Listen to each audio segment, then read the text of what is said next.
Hey, good morning everybody. Happy Monday, and I hope you had a fantastic weekend. I gotta tell you, it is snowing like crazy here in Calgary, and I think I'm a little less stoked because we haven't been skiing in a little while, and I'm not quite ready for the winter, but I hope you are.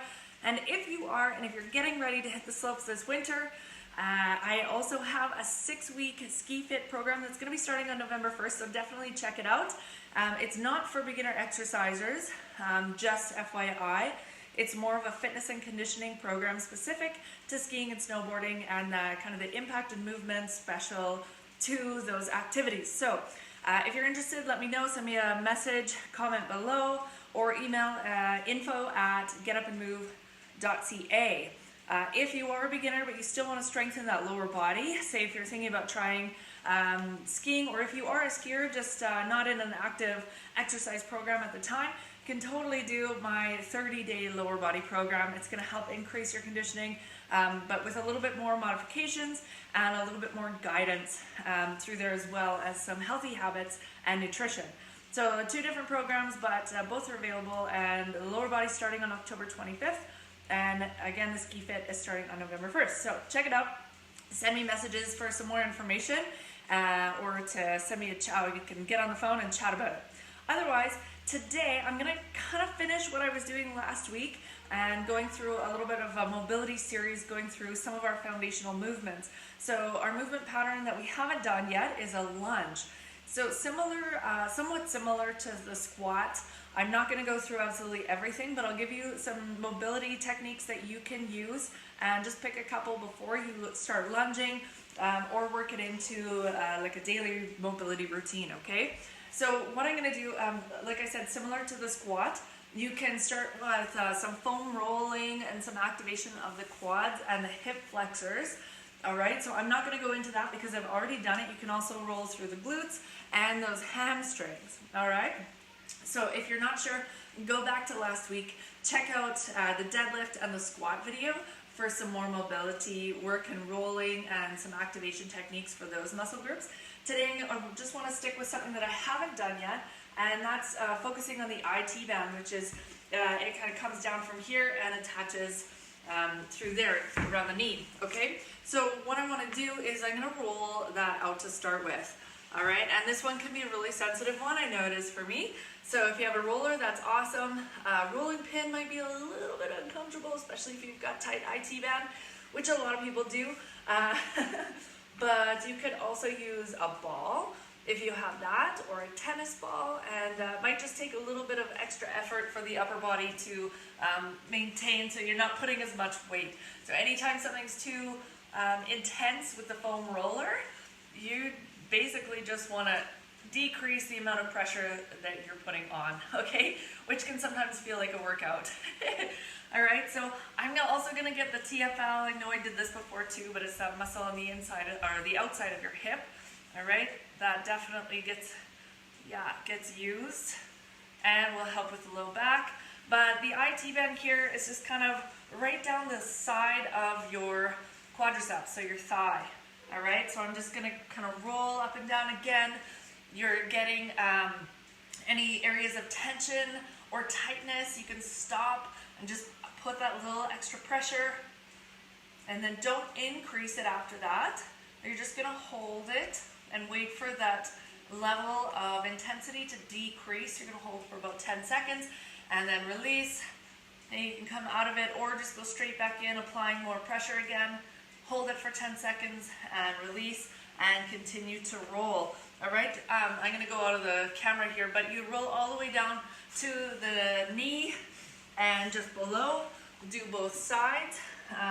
You can flex the knee and do this also from a flexed hip position as well. All right, so rolling up, got it, bending the knee and the hip a little bit. Okay, so that's your IT band. I'm not going to spend too much time on there, but that's good to start. All right, then we're going to go into a tabletop position. The lunge, of course, is a multi-muscle group exercise, and we want to activate the core we can activate the glutes, get a little bit of mobility through the spine as well. Okay, start warming up there. And activation at the same time. So tabletop, fingers spread out wide, shoulders are rolled back. All right, squeeze the glutes, pull the belly button in, and as you pull the belly button in, you're going to exhale, rounding through the spine, tucking that chin in towards the chest. Okay, pull that belly button in and up. Take one inhale, exhale here.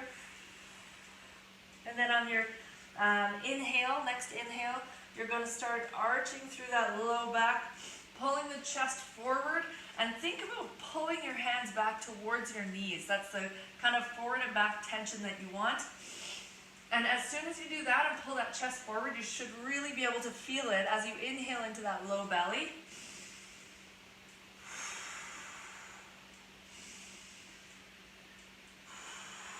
Going back into rounding through the back and keeping those glutes squeezing. So you can do a series, maybe 5 of those, 2 breaths of inhale and exhale, and then switch it up between the cat and camel, okay?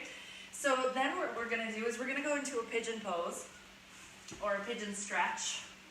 Not a pose, stretch, because I'm not a yoga instructor, all right? But most people know what those stretches are, so I use the names a lot, but all right, so what we want to do though is I want to start from that cat-camel tabletop position, tuck the toes under. I'm going to squeeze the glutes, pull the belly button in, and I'm going to start pressing through the balls of the feet, lifting the hips up and back first, and then you're going to try and straighten those legs a little bit. If you're doing this first thing, okay, it might be a little hard to get those legs nice and straight, and it may be impossible at this point to put those heels on the ground and keep your legs straight. So it's okay to have a soft bend through the knees. You're just pushing the hips back, feeling that stretch through the back of the hamstrings, the back of the legs there, into your glutes. Let your head hang, shake it out. All right, you can even pedal your feet out. So you want to try to push that heel to the floor. We're stretching out the calf muscles at the same time. So you're just going to alternate back and forth with those feet. All right, awesome. Breathing into the belly and chest. Let that head release, hang. All right, so at this point, what we're gonna do is we're gonna take our right foot up into the air, okay? And then we're gonna pull it through. So I'm gonna bring my right knee to my right wrist, okay? And you might need to take a little bit of a longer stance here. Right knee to right wrist, okay? And I always think, your right ankle under the left hip. Okay, so we want to roll on top. Okay, nice. I like to stay nice and tall, but that's to really get that stretch through the hip flexors. This stretch also gets into that bent knee hip. And so you can come on down to the elbows if you like. Just make sure if you have any knee pain that your foot is staying flexed here, and you don't go as deep, okay? So you may wish to kind of come out of that a little bit, stay up on your hands, and focus in on the hip flexor. So I can also take my back knee up off the floor when I get into those hip flexors a little bit, and release. All right, press into the top of the foot, bring the back knee up, squeezing the glutes and the quads, and release. There's a little bit of active stretching in here, active release, okay? Then we're going to tuck the toes, so do about 5 of those, pressing into the foot, straightening that back leg. And you can do this from here too, straighten the back leg. You're always wanting to keep your hip glutes activated. So then tuck your toes under, we're going to come back, okay, lifting the hips up and back. Okay, you can take that foot up, right, and back to center, right? Press those heels into the floor, take that left leg up, and then we're going to switch sides this time, okay? So coming here, back leg straightens, top of the foot goes into the floor, hang out here. You want to try to avoid being over onto this hip. So you really want to try and get those hips stacked over one another. If you can only get to here, then you can only get to here. You can also use a stool, something to rest your elbows on or your hands on to keep you a little bit higher and help you get into that stretch nice and slowly. So you should feel that stretch through the glutes, but you're still squeezing those glutes. All right? Same thing. Press into the floor. Knee comes up. Knee comes down. Knee comes up, squeezing the glutes, not letting that low back extend. So you want to keep the pelvis tilted slightly under. All right, just to activate those muscle groups. Tuck the toes under, come on back. Awesome. So then we're going to go into one last kind of stretching motion, and then we'll do quick activation. So we're going to step forward with our right leg. Okay, awesome. What I want you to do is you're going to take that elbow up, reach up, stretch again, and then you're going to try and pull that elbow down towards the floor. Okay, getting into those inner thighs, because it's also really important to get into the adductors, which are your inner thighs. They're also a key component in lunge and knee stability. Okay, so do 5. I'm going to come back into plank. Pull the left foot forward, arm up, get that nice thoracic twist, and elbow down towards the floor. Okay, and up, elbow towards the floor. So 5 of those each side, back into plank, and then you can bring your knees down. Last but not least, we're going into a glute bridge, but narrow with a squeeze. All right, that's to also fire up those adductors. So we've stretched them, you potentially, hopefully have rolled them just quickly, and now we'll do a quick inner thigh activation, glute activation, and get you ready for those lunges, okay? So press the heels into the floor. I have a ball here, you can grab a weight even, but if you're just warming up, don't use anything with a lot of weight, okay? Just something super light that you can squeeze to help activate the inner thighs, okay? Press in, squeeze the glutes, pull the belly button in, and lift the hips up, squeezing those glutes. Let them lower down to the floor, nice and easy. As soon as your bum touches the floor, you're pulling back up with those hips. So remembering not to overextend through the back and pulling that motion into the low back.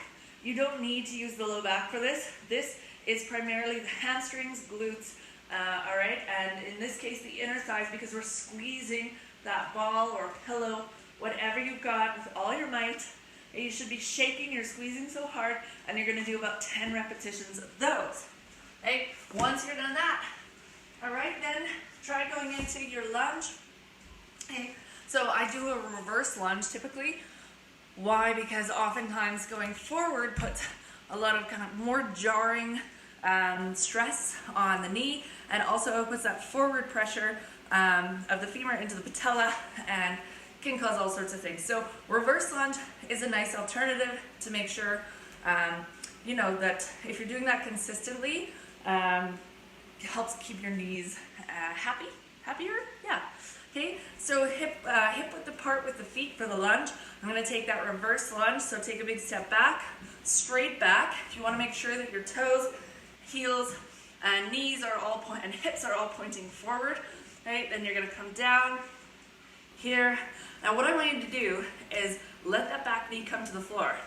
I want you just to do some hip circles here in this move, just like the first one, do like 5 each side, and then press into the ball of the foot, into the heel of the foot, on the front leg, and come on up back to center. Okay, switch sides, do that nice hip circles.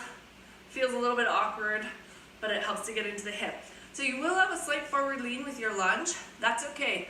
A lot of people, we train to do upright lunge, but it also, the head of, so the ball and socket joint in your hip, the head of the femur is not necessarily, in this case, when you are having a super upright posture, the head of the femur is pushing forward and out of the ball and socket.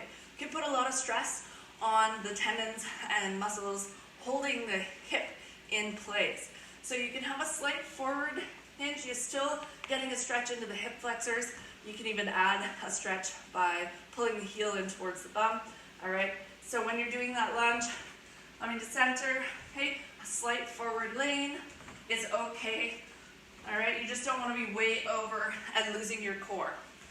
All right, guys, so do 10 of those each leg every hour. And I hope you enjoyed this mobility series for the lunge. And I really hope it helps improve your flexibility and mobility and strength and efficiency in your lunges. All right, guys, Take care, and yeah, we'll see you again tomorrow. Bye.